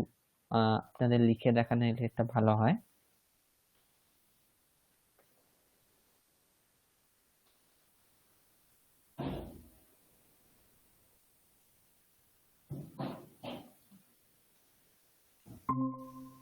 পার্ট ফাইলটা দেখতে পাচ্ছেন সকলে? হ্যাঁ, দেখা যাচ্ছে। বালিশাহা শব্দ, ঠিক আছে, এটাকে যদি আমরা ভাঙি কি কি পাচ্ছি, ব আ লা ই, তারপর স অ, সপ্তমীর বহুবচনে কি হচ্ছে বালিশেষু। ঠিক আছে, এখানে হচ্ছে সুপ্রত্যয় সু ছিল। এবার দেখুন আমরা কি দেখলাম, যে ইকারের পর যদি দন্তীয় সকার থাকে অথবা একারের পর দন্তীয় সকার থাকলে সেটা যদি পদান্ত না হয়, এটা পদান্ত নয় কারণ পরে উ আছে। ঠিক আছে, বালিশেষু শব্দের, বালিশা শব্দের সপ্তমীর বহুবচনে বালিশেষু হয়। ঠিক আছে, তাহলে দেখুন এখানে ইকারের পর সকার আছে, তার মাঝখানে কিন্তু তালব্য স এবং একারের ব্যবধান আছে। এখন একারের ব্যবধান থাকলে দন্ত স এর মূর্ধন্য স হয়, সেটা আমরা দেখেছি, যেমন নরেশু ইত্যাদি। কিন্তু তালব্য স এর ব্যবধান থাকলেও হয়। ঠিক আছে, যদি সেটা পদান্ত না হয়, এটা পদান্ত নয়, তাই কি হয়ে গেল, বালিশেষু, এখানে শেষের যে দন্তীয় সকারটা ছিল সেটা মূর্ধন্য সকার হয়ে গেল। ঠিক আছে, সকারান্ত একটা শব্দের উদাহরণ, যেটার পর থাকা যে দন্তীয় স সেটার মূর্ধন্য সকার হয়। সকারান্ত শব্দ কি আছে,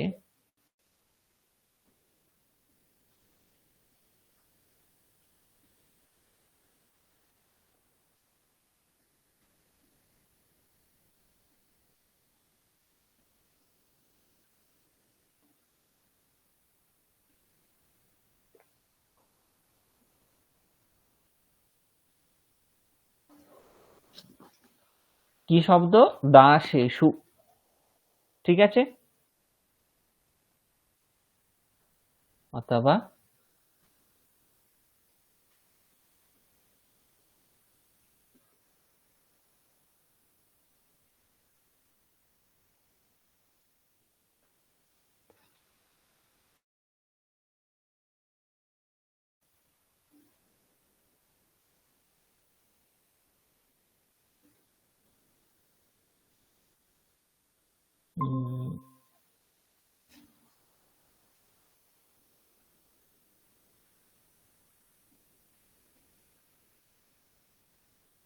হ্যালো, স্ক্রিনটা দেখতে পাচ্ছেন তো আপনারা?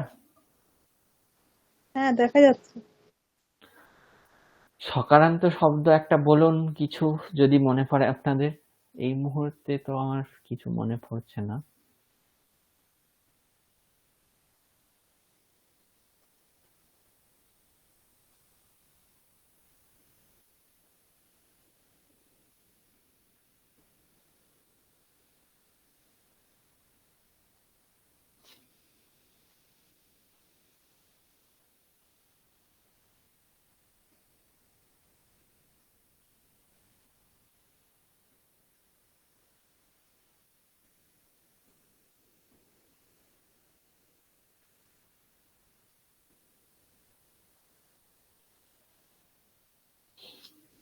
মনে পড়ছে কিছু?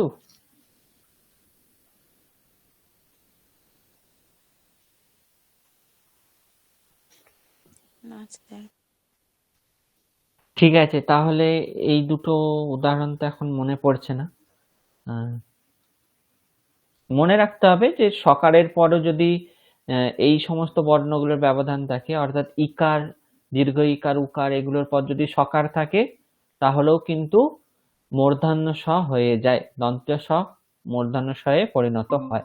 ঠিক আছে, এটা মনে রাখতে হবে। আচ্ছা, তারপর আমরা যে দেখছিলাম,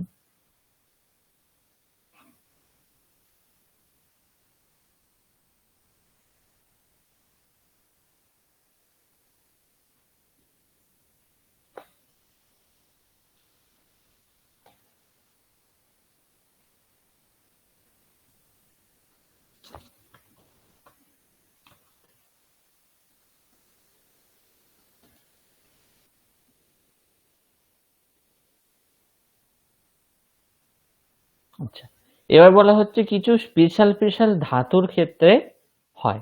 কি কি?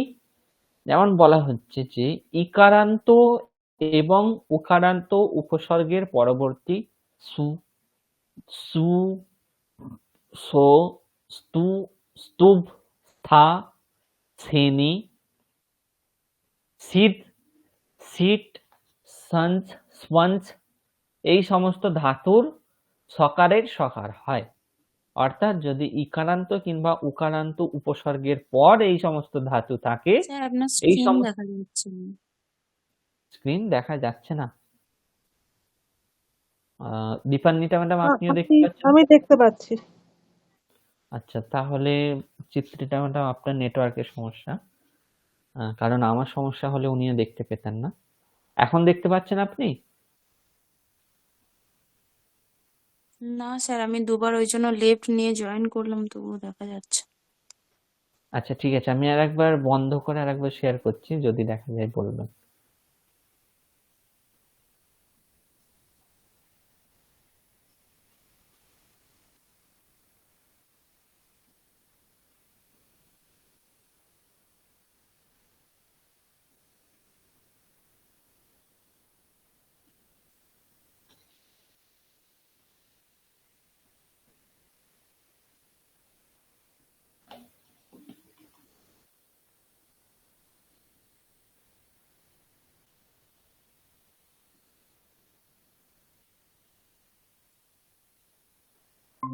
এবার দেখতে পাচ্ছেন? হ্যাঁ, না স্যার। আপনি এখনো দেখতে পাচ্ছেন না? আমি আর একবার লেফট করছি। হ্যাঁ, আপনি একটু লেফট হয়ে আরেকবার জয়েন হন, কারণ উনি তো দেখতে পাচ্ছেন, আর এটা দেখতেই হবে আপনাকে, না হলে বোঝানো সম্ভব না। হ্যাঁ স্যার, দাঁড়ান।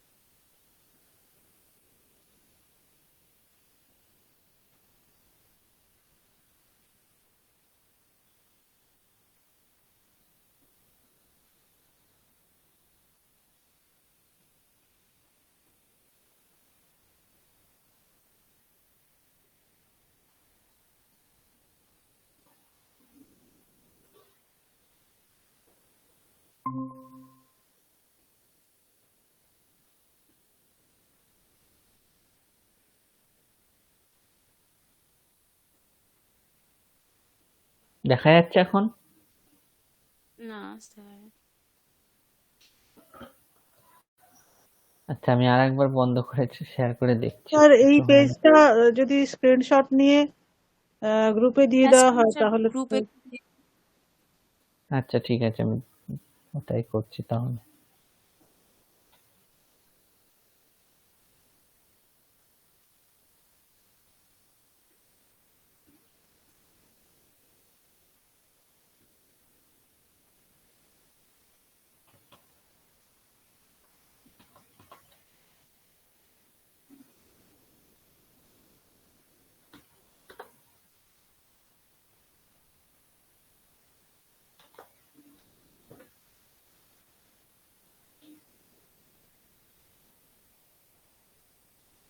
আচ্ছা দেখুন, আমি গ্রুপে দিয়েছি, ঠিক আছে। তো এখানে কি বলা হচ্ছে, রস্ব ইকারান্ত অথবা রস্ব উকারান্ত যে কোনো উপসর্গের পর যদি এই সমস্ত ধাতু থাকে, তাহলে এই সমস্ত ধাতুর যে সকার সেটার মূর্ধন্য সকার হয়ে যায়। কি কি ধাতু?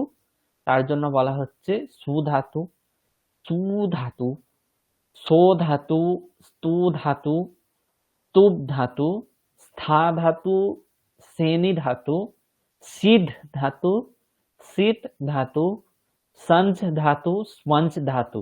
এই সমস্ত ধাতু যদি থাকে তাহলে কি হবে, এই সমস্ত ধাতুর যে দন্তীয় সকার সেটার মূর্ধন্য সকার হয়ে যাবে। কখন হবে? যদি আগে রস্ব ইকারান্ত এবং রস্ব উকারান্ত উপসর্গ থাকে তখনই, ঠিক আছে। এখন তাহলে এক একটা করে উদাহরণ দেখা যাক। প্রথমে বলা হচ্ছে সু ধাতু। কি ধাতু? সু, ঠিক আছে। তো সু ধাতুর অর্থ হচ্ছে প্রসব করা। এই যে সু ধাতু আছে তার আগে যে অভি উপসর্গ আছে সেটা দেখুন রস্ব ইকারান্ত উপসর্গ, ঠিক আছে। তাহলে রস্ব ইকারান্ত অভি উপসর্গের পর সু ধাতুর যে দন্তীয় স্তরটা ছিল সেটা মূর্ধন্য সকারে পরিণত হয়েছে, তাই অভিশুনতি রূপ হচ্ছে, ঠিক আছে। তারপর হচ্ছে দন্তস্বয়ে দীর্ঘ উকার সু, ঠিক আছে। সু ধাতুর অর্থ হচ্ছে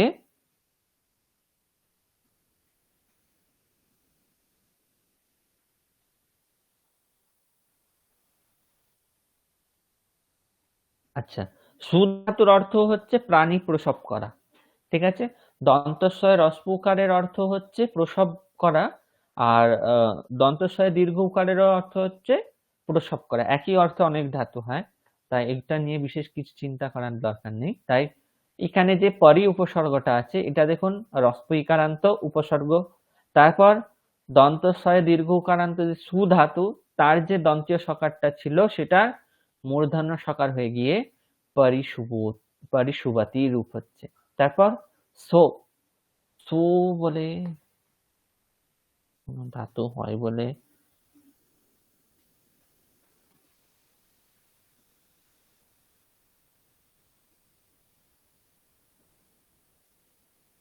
আচ্ছা, সো ধাতুর অর্থ হচ্ছে কোনো কিছুর নাশ করা, ঠিক আছে, বা ধ্বংস করা। তাহলে সেই যে সো ধাতু তার রূপ হয় সিয়াতি। সো ধাতু রূপ হচ্ছে সিয়াতি। তার আগে অধি উপসর্গ আছে যেটা হচ্ছে ইকারান্ত। তাই ইকারান্ত অধি উপসর্গের পর সো ধাতুর যে সিয়াতি রূপ হয় সেটা দন্তীয় সকারটার মূর্ধন্য সকার হয়ে গিয়ে অধিষ্যতি। তারপর স্তু ধাতু, স্তু ধাতুর অর্থ হচ্ছে স্তবন করা বা রূপ হয় স্তৌতি। তাহলে অণু, এটা হচ্ছে উকারান্ত উপসর্গ। উকারান্ত উপসর্গের পর ধাতুর যে দন্তীয় সকারটা সেটা মূর্ধন্য সকার হয়ে গেল, এবং দন্তীয় সকারের যখনই মূর্ধন্য সকার হয়ে যাবে তকার থাকলে সেটিরও টকার হয়ে যাবে, তাই অনুষ্টৌতি রূপ হয়, ঠিক আছে। তারপর স্তূপ ধাতু, স্তূপ ধাতুর অর্থ হচ্ছে স্যার স্তু ধাতুর অর্থটা শুনতে পাইনি, ওটা একবার বলুন। স্তবন করা, স্তুতি করা।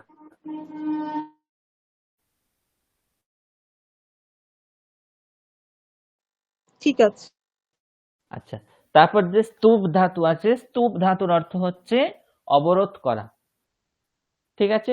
প্রতিষ্ঠোভাতে, তো স্তূপ ধাতু রূপ হয় স্তোভাতে, ঠিক আছে। দন্ত ছয়তয়ে ওকার ভতয়ে ইকার।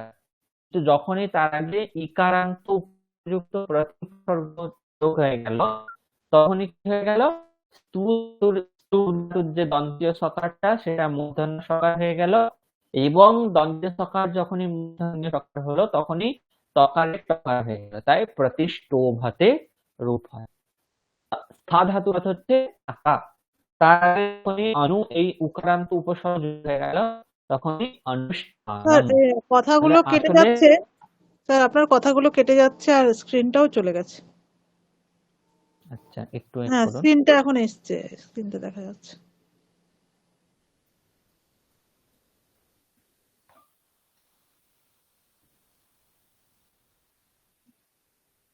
এখন শোনা যাচ্ছে? হ্যাঁ আচ্ছা, স্ক্রিনও দেখা যাচ্ছে তো? হ্যাঁ দেখা যাচ্ছে। আচ্ছা, স্থা ধাতু, স্থা ধাতুর আসলে রূপ হয় স্থানম বা তিষ্ঠতি, কিন্তু যখনই অণু এই উপসর্গ চলে আসছে তখনই কি হয়ে যাচ্ছে, দন্তীয় সকারের জায়গায় মূর্ধন্য সকার হয়ে যাচ্ছে, তাই অনুষ্ঠানম।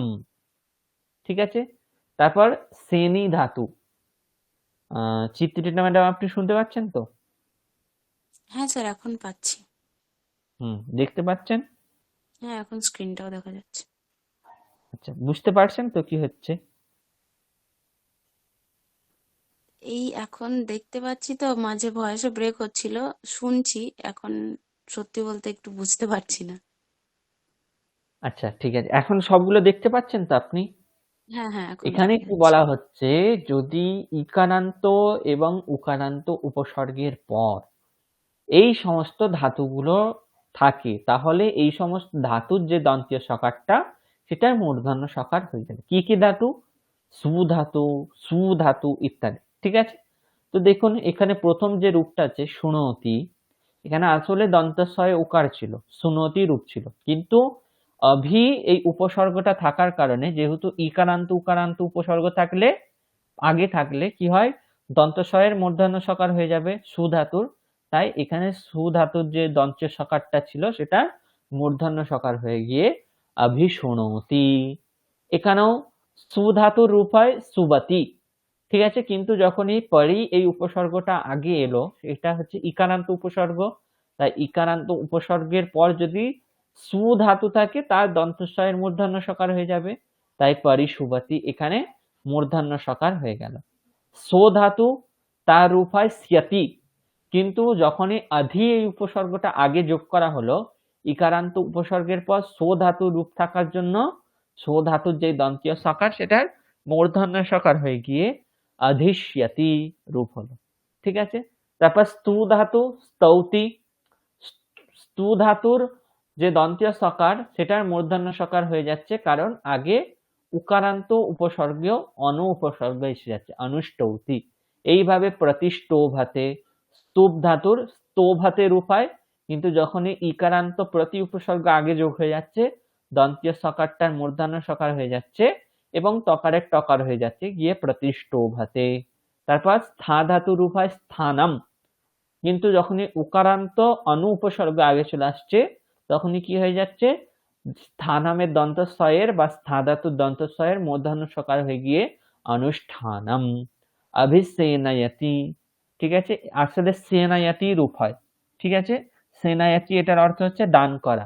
অভিসেনায়তি যখন হচ্ছে ইকারান্ত অভি উপসর্গ আগে চলে আসছে বলে সেনি ধাতুর যে দন্ত সকার সেটার মূর্ধন্য সকার হয়ে যাচ্ছে অভিসেনায়তি, এবং মূর্ধন্য সকারের পর একারের ব্যবধান থাকার জন্য দন্তনয়ের কি হয়ে যাচ্ছে, মূর্ধন্য হয়ে যাচ্ছে। এখানে দেখুন তাহলে আমরা যে দুটো জিনিস আজকে পড়ছি সেটার একদম একটা প্রকৃষ্ট উদাহরণ হচ্ছে অভিসেনায়তি। আসলে সেনায়তি রূপ হয়, কিন্তু অভি উপসর্গ যখনই আগে চলে এলো দন্তস্বয়ের মূর্ধন্য স হয়ে গেল, এবং মূর্ধন্য স্বয়ের পর একারের ব্যবধান থাকার কারণে দন্তনয়ের আবার মূর্ধন্য হয়ে গিয়ে অভিসেনায়তি রূপ হচ্ছে। ঠিক আছে, পরিষেধয়তি, সেধয়তি আসলে সিদ্ধ ধাতু রূপ হচ্ছে সেধয়তি, কিন্তু পরি উপসর্গ যখন আগে চলে আসছে ইকারান্ত উপসর্গ, তাই দন্তস্বয়ে সিদ্ধ ধাতুর দন্তস্বয়ের মূর্ধন্য স হয়ে গিয়ে পরিষেধয়তি রূপ হচ্ছে। সিট, সিট ধাতুর, এটা সিট, সিট নয়, এটা হচ্ছে আপনার সিচ ধাতু। টকা, চকারের জায়গায় আমি টকার লিখেছি, এটা আমি ঠিক করে দেবো আপনারা যখন দেবো। সিচ ধাতু, সিচ ধাতু রূপ কিরকম হয়? সিঞ্চতি। কিন্তু যখনই উকারান্ত অনু উপসর্গ আগে যোগ হয়ে যাচ্ছে, সিচ ধাতুর যে মূর্ধন্য সকার সেটা সিচ ধাতুর যে দন্ত সকার সেটা মূর্ধন্য সকারে পরিণত হয়ে অনুসিঞ্চতি রূপ হচ্ছে। তারপর সঞ্জ ধাতুর রূপ হচ্ছে সাজাতি, কিন্তু ইকারান্ত অভি উপসর্গ যখন যোগ হয়ে যাচ্ছে তখন সঞ্জ ধাতুর যে দন্ত সকার সেটার মূর্ধন্য সকার হয়ে গিয়ে কিরকম রূপ হচ্ছে? অভিসজাতি। ঠিক আছে? আচ্ছা, সঞ্জ ধাতুর অর্থ হচ্ছে সঙ্গ দেওয়া। ঠিক আছে? অভিসজাতি মানে হচ্ছে সঙ্গ দিচ্ছে। পরিস্পজাতে, স্পঞ্জ ধাতু, স্পঞ্জ ধাতু রূপ কি হয়? স্পজাতে। কিন্তু যখনই পরি এই ইকারান্ত উপসর্গ আগে চলে এলো তখনই স্পজাতে দন্তস্বয়ের মূর্ধন্য সকার হয়ে গিয়ে পরিস্পজাতে রূপ হচ্ছে। ঠিক আছে? স্পঞ্জ ধাতুর অর্থ হচ্ছে পরিসঙ্গ দেওয়া বা আলিঙ্গন করা। ঠিক আছে? তাহলে সঞ্জ ধাতুর অর্থ হচ্ছে সঙ্গ দেওয়া এবং স্পঞ্জ ধাতুর অর্থ হচ্ছে আলিঙ্গন করা।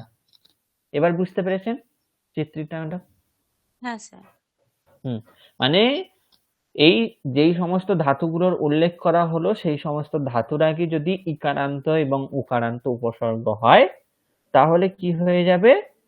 ধাতুর যে দন্ত সকারটা ছিল সেটার মূর্ধন্য সকার হয়ে যাবে। এইটুকুই বলা হয়েছে, বিশেষ কিছু না।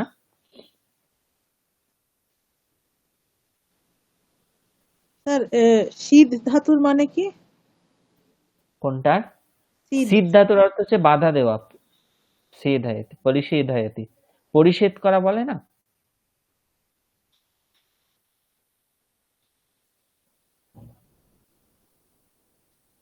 ওই নিষেধ। পরিষেধায়তি, নিষেধায়তি। ওখানেও দেখুন নিষেধ শব্দ কেন হচ্ছে? যেহেতু ইকারান্ত নি উপসর্গ হচ্ছে ইকারান্ত, তাই আসলে সেধায়াতি রূপ হয়, কিন্তু ইকারান্ত নি উপসর্গ আগে আসছে বলে নিষেধায়াতি ওখানে মূর্ধন্য স হচ্ছে, তখন কিন্তু আর দন্ত স থাকছে না। হ্যাঁ ঠিক আছে? হ্যাঁ।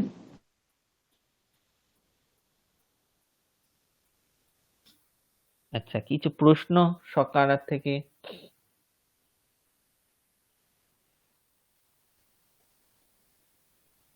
প্রশ্ন নেই, তাই তো?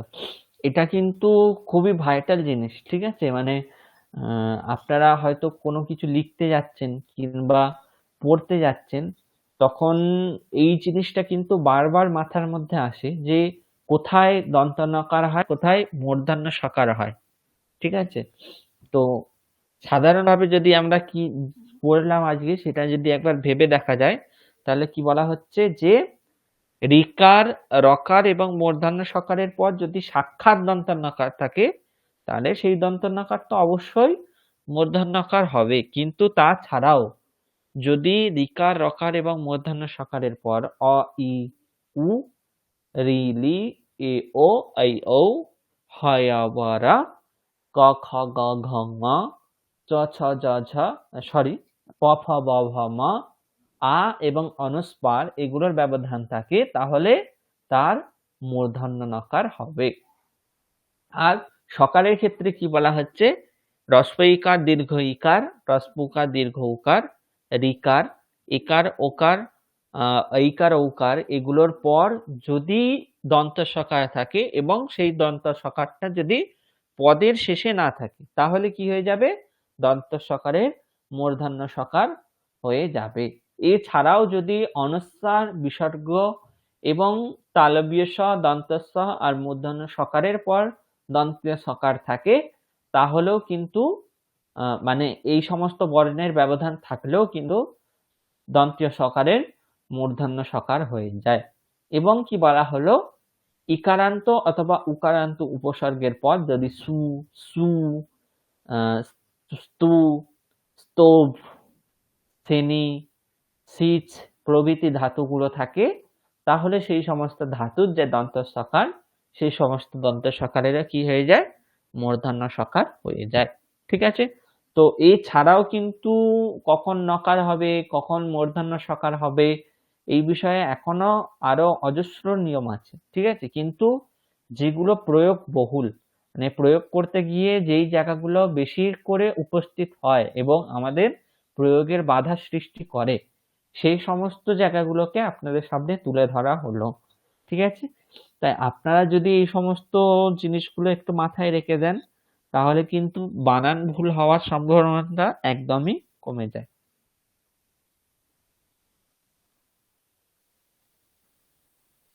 বুঝতে পেরেছেন? হ্যাঁ স্যার। হ্যাঁ।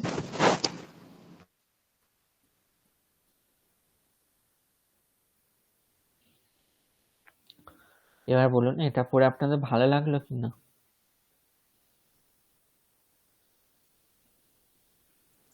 হ্যাঁ, অনেকটা ক্লিয়ার হয়েছে। হুম। এটা এবার অভ্যাস করলে একটু, যদি আপনারা হয়তো একটা কিছু শব্দ পেলেন, সেখানে দেখছেন যে মূর্ধন্য সকার হয়েছে, ঠিক আছে, তাহলে কিন্তু আপনাদের তখন ভেবে দেখতে হবে যে আমরা যেগুলো পড়েছিলাম সেই সমস্ত নিয়মগুলো এখানে খাটছে কিনা।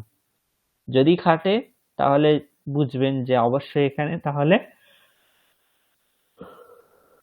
ওই নিয়মগুলোর দ্বারাই মূর্ধন্য সকার হয়েছে, ঠিক আছে।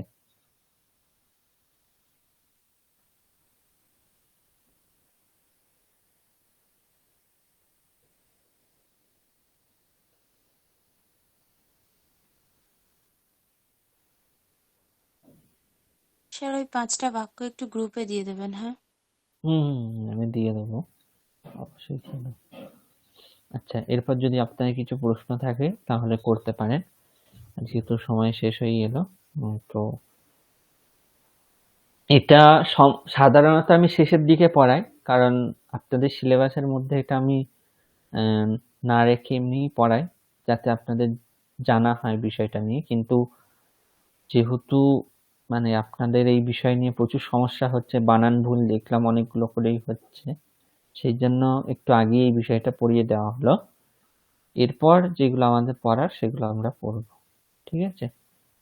তো এই বিষয়ে যদি আপনাদের কিছু প্রশ্ন থাকে তাহলে করতে পারেন।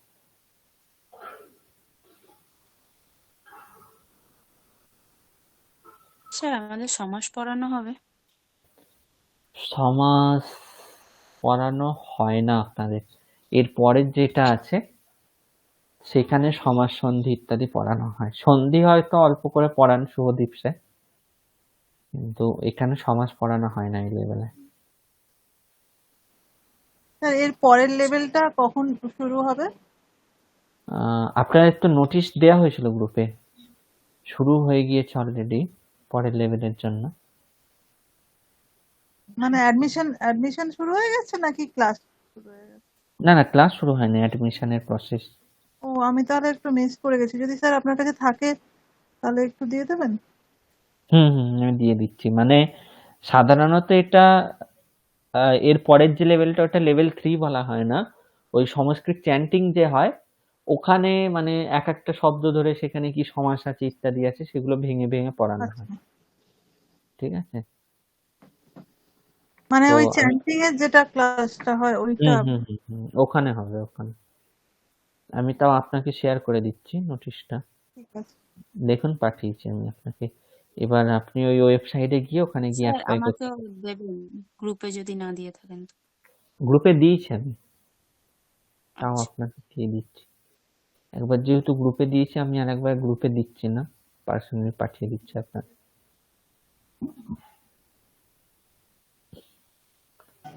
চ্যান্টিং এরও দুটো লেভেল আছে, L1 L2। এছাড়াও আপনারা যদি সমাস, সন্ধি ইত্যাদি মানে একটু ভালোভাবে পড়তে চান তাহলে মানে শুধু সন্ধি সমাস রামকৃষ্ণ মিশন বিবেকানন্দ ইউনিভার্সিটির কোর্স আছে, ঠিক আছে, সেখান থেকেও করানো হয়, ওখানেও আপনারা চেষ্টা করে দেখতে পারেন। মানে ওখানেও অনলাইনে হয়? ওটা অনলাইন না, ওটা অফলাইন হবে, আচ্ছা ঠিক আছে। আপনারা নোটিশটা দেখতে পারেন, আমি গ্রুপে দিয়ে দেবো সেরকম হলে, আচ্ছা। ঠিক আছে। কিন্তু এখানেও করতে পারেন, এখানেও ওই স্তোত্রগুলো পড়াবার সময় ভেঙে ভেঙে ভালো করে দেখিয়ে দেখিয়ে বলা হবে আপনাদের, আচ্ছা ঠিক আছে। ঠিক আছে, তাহলে যদি আপনাদের কিছু প্রশ্ন না থাকে আজকে ক্লাস তাহলে আমি এখানেই শেষ করছি। আপনাদের সকলকে অসংখ্য ধন্যবাদ। আর প্রতি ক্লাসের শেষে আমার যেটা বক্তব্য থাকে, একটাই বক্তব্য, যেগুলো শিখলেন শুধু শিখে রাখার মতো করেই না রেখে একটু ব্যবহারের মধ্যে আনার চেষ্টা করবেন। আর অবশ্যই কিছু কিছু অভ্যাস করার সময় আপনারা নিজেরা ভাববেন এই বিষয়গুলো, ঠিক আছে? আর যেটা আমি বলেছি, আগেও বলেছি, একটু পড়ার অভ্যাস রাখবেন। তাহলে কিন্তু যেই জিনিসগুলো আমরা শিখছি, যতটা না আমরা শিখছি ততটা আপনারা যখন পড়বেন এবং চোখের সামনে দেখতে পাবেন যে আমরা যেগুলো শিখছি সেগুলোই ওখানে প্রয়োগ করা আছে, সেগুলো হৃদয়ঙ্গম করতে একটু বেশিই সহজ হয় বিষয়টা। এখন হয়তো আমি যেগুলো বলছি একটু শুনে কঠিন লাগছে কিংবা একটু মাথার মধ্যে মানে সমস্যার সৃষ্টি করছে, সেটা হতে পারে, কিন্তু আপনি যখন এটা শোনার পর একটা কিছু প্রয়োগ পাচ্ছেন, সেখানে এটা প্রয়োগ করা আছে দেখতে পাচ্ছেন, যেমন ওই নিষেধ হায়াতি, আমি পরিষেধ হায়াতি বললাম, আপনারা উদাহরণটা ঠিকঠাক বুঝতে পারলেন না, কিন্তু নিষেধ শব্দ যে আমরা প্রয়োগ করি সেখানে কিন্তু সিদ্ধ ধাতু রূপ আছে, ঠিক আছে, এবং আগে নি উপসর্গ আছে। তাই দেখুন নি উপসর্গ থাকার কারণে ওখানে কিন্তু দন্তস্বয়ের কি হয়ে যাচ্ছে, মূর্ধন্য সকার হয়ে যাচ্ছে, তাই তো? সেই জন্য নিষেধ হায়াতি বা নিষেধাহা রূপ হচ্ছে। এই রকম যদি আপনারা কিছু নিজেরা প্রয়োগ খুঁজে পান তাহলে দেখবেন সেটা আরো পড়তে এবং মনে রাখতে সুবিধা হয়, পড়তেও মজা লাগে, ঠিক আছে? তো পড়বেন, অবশ্যই পড়বেন। সংস্কৃত পত্রিকা ইত্যাদি পড়তে পারেন, অথবা কিছু হয়তো ভালো বই পেলেন সেটাও পড়তে পারেন। বুঝুন না বুঝুন, সংস্কৃত পড়ার চর্চা এবং অভ্যাস রাখুন। তাহলে যেগুলো শিখছেন, এতদিন পর্যন্ত শিখেছেন এবং এখন যেগুলো শিখছেন সমস্তটাই শুধুমাত্র হয়তো এক পেজ পড়লে পুরোটার মধ্যেই আপনাদের একবার রিভাইজ হয়ে যায়। পুরো সিলেবাস ধরে পড়তে গেলে তো অনেক সময় লাগে, কিন্তু এক পেজ কোনো বিষয় যদি আপনারা পড়েন সেখানে কিন্তু যা যা শিখেছেন সমস্তটা ওই এক পেজ পড়েই আপনারা নিজেদের মধ্যে চর্চার বিষয় করে তুলতে পারেন কিংবা অভ্যাস একটা করে নিতে পারেন। সেই জন্য পড়ার অভ্যাস অবশ্যই রাখুন। আর বিশেষ যদি কিছু সমস্যা হয় তাহলে অবশ্যই আমরা আছি গ্রুপে কিংবা প্রাইভেট, অবশ্যই জিজ্ঞাসা করবেন। এছাড়াও যদি কিছু সমস্যা থাকে এখন জিজ্ঞাসা করতে পারেন, কিন্তু যেহেতু সমস্যা নেই তাহলে ক্লাস আমি এখানেই শেষ করছি। নমস্কার, ধন্যবাদ। ধন্যবাদ স্যার। Thank you sir.